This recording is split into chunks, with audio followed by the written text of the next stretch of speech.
নির্বাচনী আলোচনাটা কেমন যেন পুশ করে ফ্রন্টে দিয়ে দেওয়া হয়েছে।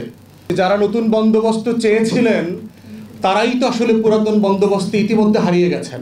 তো যারা ইতিমধ্যে পুরাতনের কয়লা গায়ে মেখে ফেলেছেন তারা নতুন বন্দোবস্ত দিতে পারবেন কিনা সেই তর্কও তুলতে হবে।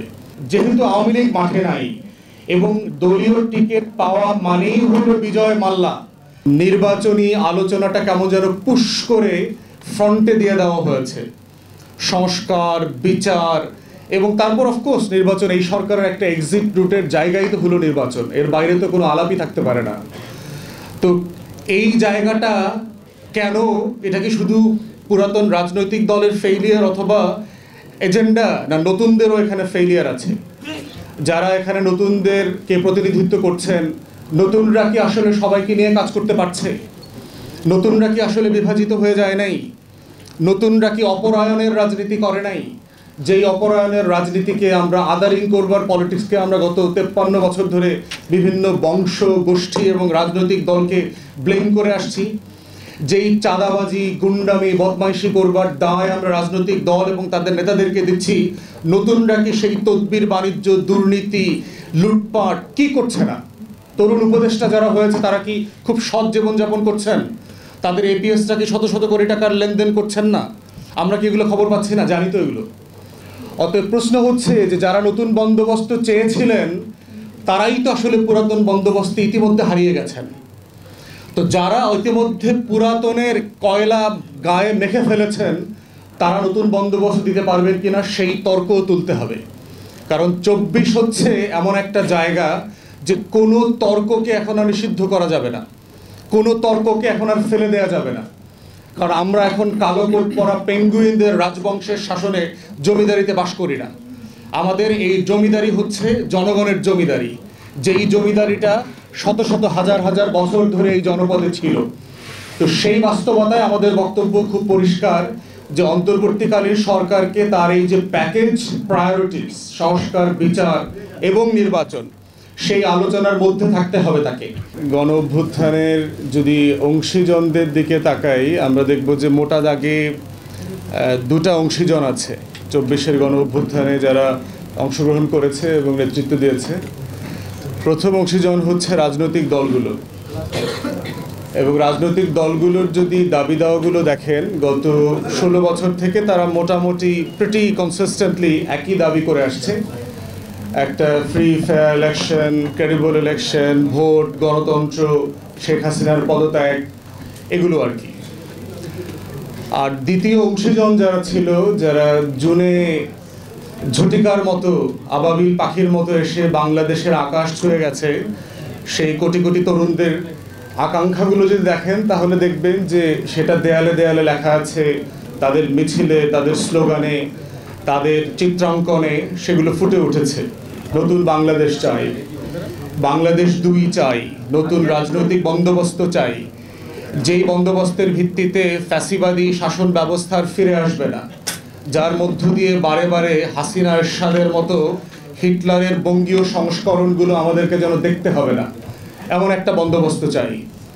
আমি যেহেতু বাংলাদেশের বিভিন্ন জেলাতে সফর করি প্রচুর, আমি দেয়াল লিখনগুলো খুব মনোযোগ সহকারে পড়বার চেষ্টা করি, এবং কোনো দেয়াল লিখনে আমার চোখে পড়ে নাই যে ছেলেমেয়েরা, তরুণরা লিখেছে যে অবিলম্বে নির্বাচন দেন। অতএব এই যে দুটা ডায়ামেট্রিকলি ডিফারেন্ট অ্যাসপিরেশন আমাদের দুটো অংশীজনের কাছ থেকে এসছে, এটা কিন্তু বাংলাদেশের সমাজের যে জেনারেশনাল শিফট হচ্ছে এবং একটা সুনামি আসছে আমাদের রাজনীতিতে, এটা খুব পরিষ্কার করে দিচ্ছে। তো সেই জায়গাতে অন্তর্বর্তীকালীন সরকারকে মাথায় রাখতে হবে যে আসলে সে পুরো বাংলাদেশকে ধারণ করতে পারছে কিনা।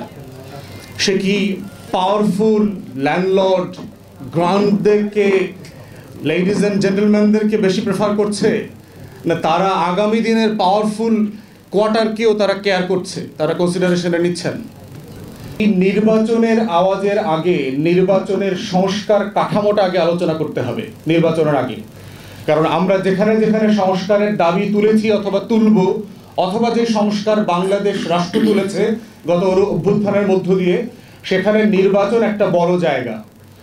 আমাদের দলের পক্ষ থেকে, আমাদের পক্ষ থেকে নির্বাচন কমিশনের যারা সংস্কার কমিশনে আছেন তাদেরকে আমরা অনেক পরামর্শ দিয়েছি। স্যাডলি অনেকগুলোই আমরা দেখেছি তারা ইগনোর করেছেন। তারা গত পুরাতন আমলের সেই লুটপাটের ইলেকশনটা জারি রাখার জন্য কিছু কাটপেস্ট প্রস্তাবনা দিয়েছেন। দেখেন, বেশ কিছু আমার আগের বক্তারা বলেছেন যে বাংলাদেশের নির্বাচনের যে লুটপাটটা হয় সেখানে দুইটা জায়গাতে মেইনলি নির্বাচনকে ঘিরে ঝামেলাটা হয়। একটা হচ্ছে আপনার প্রার্থিতা বাছাই, আপনি দল কিভাবে কাকে প্রার্থী হিসাবে নমিনেশন দিচ্ছে, এইটা মোটা দাগে একটা বড় জায়গা যেখানে দুর্নীতি, লুটপাট এবং হিউজ হাজার হাজার কোটি টাকার বাণিজ্য হয়। দ্বিতীয় জায়গা হচ্ছে ইলেকশন ক্যাম্পেইন, যে ক্যাম্পেইনটা আসলে কিভাবে অপারেট করা হয়। এখন দেখেন, আমরা সবাই জানি যে একটা ইউনিয়ন পরিষদের চেয়ারম্যান, মেম্বার, উপজেলা পরিষদের চেয়ারম্যান হবার জন্য আপনার কোটি কোটি টাকা দলগুলোকে দিতে হয়েছে এর আগে, এবং এটা যে আগামীতে দিতে হবে না তার কোনো নিশ্চয়তার চরিত্রের পরিবর্তন আমরা এখনো দেখতে পাচ্ছি না। নিশ্চিত দিতে হবে, যেহেতু আওয়ামী লীগ মাঠে নাই এবং দলীয় টিকিট পাওয়া মানেই হলো বিজয় মাল্লা। তো এই বিজয় মালার জন্য এখানে লটারি গ্যাম্বলিংটা আরো বেশি হবে এখানে, কারণ এখানে আর কোনো কম্পিটিশনই নাই। টিকিট পাওয়ার সাথে সাথে আপনি বিজয়ী হয়ে গেছেন, এটাই ধরে নেওয়া হবে। কোরিয়ান রিপ্রেজেন্ট নামে যে 2500 একরের জমির আপনি যেটা দেখেন, সেটা জাপানিরা শেখ সাহেবের কাছে প্রস্তাব করেছিল যে আপনি একটা বিশেষ এলাকা দেন, আমরা একটা বিশেষ শিল্প অঞ্চল গড়ে দিই।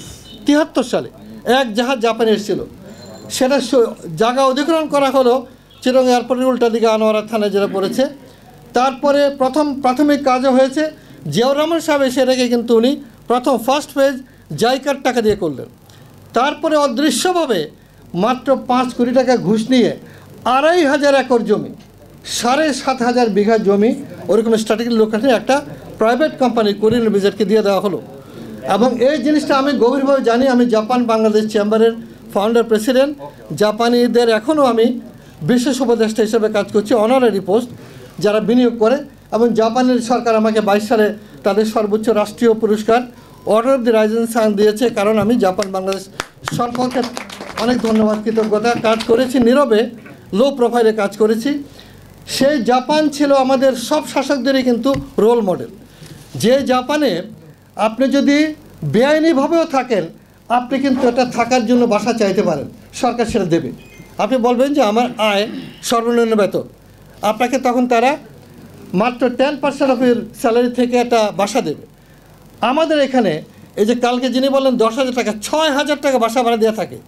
তাহলে রাষ্ট্র যেখানে আপনাকে আবাসন দিতে পারছে না, আমার তরুণদেরকে, আমার গার্মেন্টসের কর্মীকে, ওয়ার্কারকে, সে কিন্তু আমাকে 10 কাঠার প্লট দিচ্ছে পূর্বাঞ্চলে, এবং ইতিপূর্বেও দিয়েছে গুলশানে। সেই প্লট আমি 100 কোটি টাকায় 10 কোটি টাকা বিক্রি করে আমার 14 গোষ্ঠীর জন্য কানাডা, আমেরিকাতে পাঠাচ্ছি। এটা কেমন রাষ্ট্র? এই রাষ্ট্রের ব্যাপারে কেউ বলছে না। অর্থাৎ এই সংস্কার দরকার। আমি মনে করি সংস্কার চেঞ্জ অর ডাই বলা হয়ে থাকে, এই চেঞ্জ হতে হবে। এবং আমাদের এই বার্তাগুলো সাধারণ মানুষকে, তরুণদেরকে, ছাত্রদেরকে, কৃষকদেরকে, শ্রমিকদেরকে সম্পৃক্ত করতে হবে। করেই শুধুমাত্র বাংলাদেশের পরিবর্তনটা হতে পারে। নতুবা কেবলমাত্র একটা নির্বাচন দিয়ে ক্ষমতার বদল হলো, তাতে কিন্তু কোনো লাভ হবে না। এই আলোচনা যারা করেছেন এখানে, আমি ডেফিনেটলি তারপরে বলি যে নির্বাচন হতে হবে এবং একটা টাইম সীমারেখার মধ্যে হওয়া উচিত। তা না হলে পলিটিক্যাল গভর্নমেন্ট ছাড়া কিন্তু স্টেবিলিটি হবে না। স্টেবিলিটি না হলে অনেক সমস্যা, অনেক রকমের আক্রমণ, অনেক রকমের রিস্কে আমরা আছি। সেজন্য যত শীঘ্র সম্ভব এই সংস্কারগুলো যারা করা সম্ভব করে আপনার। এবং আমি মনে করি এই যে ভূমি অলটমেন্ট দেওয়া হয়, রাজুক, এই জিনিস টোটালি বন্ধ হয়ে যাওয়া উচিত। তারা ওই ভূমিতে ওয়ার্কারদের জন্য, সাধারণ মানুষের জন্য হাউজিং করবে জাপানের মতো কিংবা কোরিয়ার মতো করে, যাতে খুব অল্প খরচে মানুষ থাকতে পারে। কাউকে জমি, প্লট কিংবা ফ্ল্যাট দেওয়া হবে না, শুধু থাকার জন্য দেওয়া হবে। এবং সেটা জেনারেশন আপনার জেনারেশন চলবে। এবং জাপানে কিন্তু প্রত্যেকটা স্থানীয় সরকারে সেটা আছে। তো আমার মনে হয় যে আমাকে দেওয়ার জন্য ধন্যবাদ। সময় অনেক কম। সবাইকে ধন্যবাদ। আসসালামু আলাইকুম।